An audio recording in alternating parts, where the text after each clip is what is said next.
সাকরাইনটা বাংলা কোন মাসে কোন দিন পালন করা হয়? Sorry, no idea. পৌষ মাসে। পৌষ মাসে কোন দিনটা? পৌষ সংক্রান্তির দিন। এই যে বললেন যে কিছু নন ঢাকায় এসে বিশৃঙ্খলা সৃষ্টি করছে, তার মানে কি নন ঢাকাইদের জন্য সাকরাইন উৎসব নিষিদ্ধ হয়ে গেল?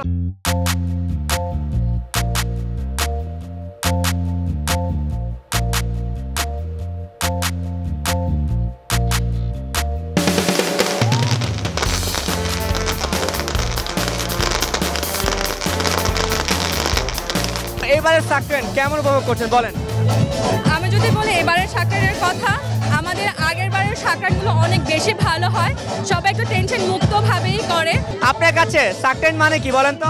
সাকরাইন মানে হচ্ছে, এটা তো পৌষ সংক্রান্তি থেকে আসছে, মূলত এটা একটা উৎসবের দিকে চলেছে, ঘুরি উৎসব, পাশাপাশি পিঠা উৎসবও হয়, কারণ পৌষ মাস মানেই পিঠে খাওয়া, সেই পিঠে খাওয়া এবং ঘুরে উড়ানো সবকিছু মিলে একটা আনন্দ। আচ্ছা, সাকরাইন বাংলা কোন মাসে বা কোন দিন পালন করা হয় বলেন তো? পৌষ মাসে। পৌষ মাসে কোন দিনটা? পৌষ সংক্রান্তির দিন। পৌষ সংক্রান্তি কোন দিনটা? এই যে আজকের দিন।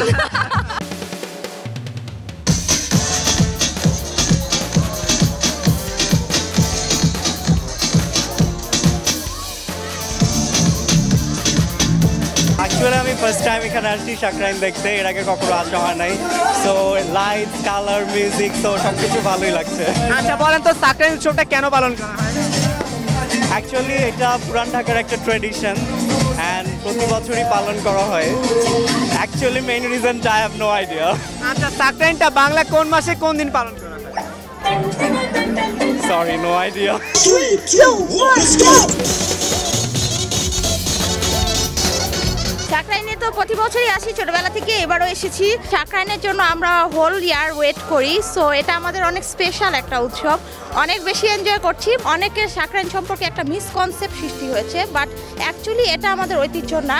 আমাদের ঐতিহ্যটাকে মিসরিপ্রেজেন্টেশন করছে কিছু মানুষ, বাট এটা ঠিক না। এর জন্য আমাদের উচিত যে আমাদের যে মেন ঐতিহ্যটা, এটাকে রিপ্রেজেন্ট করা প্রপার ওয়েতে।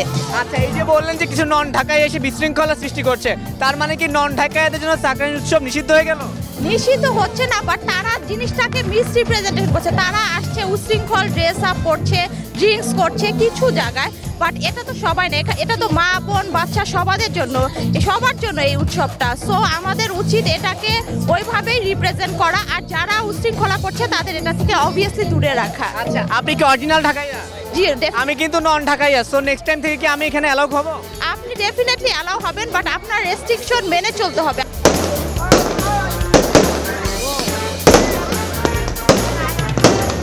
সাকরাইন উৎসব, আপনি তো পুরান ঢাকারই বাসিন্দা, সাকরাইন উৎসব আসলে আপনার কাছে কি? সাকরাইন তো মূলত হচ্ছে ঘুড়ি ওড়ানোর উৎসব। এটা ঐতিহ্যবাহী একটা উৎসব, পুরান ঢাকাইয়াদের শত বছরের ইতিহাস আছে এটার। যদিও আগে পারিবারিকভাবে এটা উদযাপিত হতো, তবে এখন বন্ধু বান্ধব এবং আত্মীয় স্বজনদের নিয়ে এই অনুষ্ঠানটা এখন আয়োজিত হচ্ছে। আমরা কয়েকজনের সঙ্গে কথা বলবো, অনেকে বলছে যে অনেক নন ঢাকায় এসে বিশৃঙ্খলা করে, যার কারণে আমাদের উৎসব পালনের বাধা সৃষ্টি হচ্ছে, অনেক জায়গা থেকে বাধাও আসছে। এই বিষয়টা বা অভিযোগের সঙ্গে আপনি কি একমত কিনা, বা আপনার কাছে কি মনে হয়? কিছুটা একমত, আবার কিছুটা অনৈক্য আছে আমার এই মতে। কারণ হচ্ছে যে এখানে যারাই আসে তারা হচ্ছে ইনভাইটেড হয়ে আসে, তারা হয়তো আরও 2-4 জন বন্ধুবান্ধব নিয়ে আসে। মূলত যেটা বললাম, যেটা আগে পারিবারিক উৎসব ছিল, কিন্তু এটা এখন যেহেতু বন্ধুবান্ধব পরিসরে বেড়েছে, সো সবাই মিলে এখন অনেকটা চাঁদা তুলেও অনেকে আয়োজন করে, সবাই মিলে কন্ট্রিবিউট করে। সো বাইরের কিছু লোকজন আসে এবং কিছু অনাকাঙ্ক্ষিত লোকজনও আসে, তবে মূলত পুরান ঢাকাইরা চেষ্টা করে যেন নিজেদের মধ্যেই এই উৎসবটা থাকে।